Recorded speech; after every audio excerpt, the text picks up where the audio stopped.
How did a small island nation manage to conquer a vast and diverse land like India? Our journey begins in the year 1601. The British first arrived on Indian shores not as conquerors but as traders, under the banner of the East India Company. This powerful entity was formed with the express purpose of pursuing trade with the East Indies, but ended up trading mainly with India and China. Queen Elizabeth I, the reigning monarch at the time, granted the charter to this company, effectively endorsing its operations. The first establishment in India was a humble factory in Surat, a bustling port city.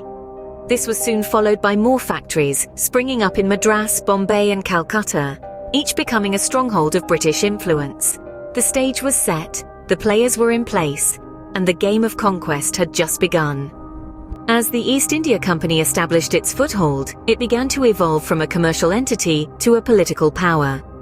The pivotal moments of this transition were the Battle of Plassey in 1757 and the Battle of Buxar in 1764. These two battles marked a significant shift in strategy.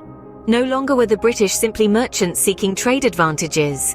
They were now a military force, using their superior firepower to assert their dominance and secure their interests. The Battle of Plassey saw the British led by Robert Clive ousting the Nawab of Bengal, essentially taking control of one of the wealthiest provinces of India.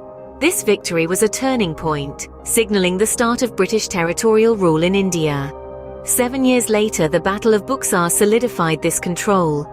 The East India Company defeated the combined forces of three regional powers: the Mughal Emperor, the Nawab of Awadh, and the Nawab of Bengal. This victory gave the company control over the rich Gangetic plains, marking a significant expansion of their territory.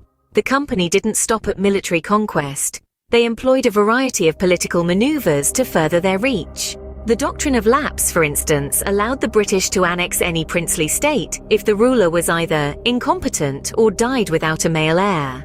Further, through subsidiary alliances, they effectively made many Indian rulers their dependents. With each passing year, the British presence in India was becoming more and more entrenched. By the mid-19th century, the British had effectively gained control over India, but their rule was not without resistance.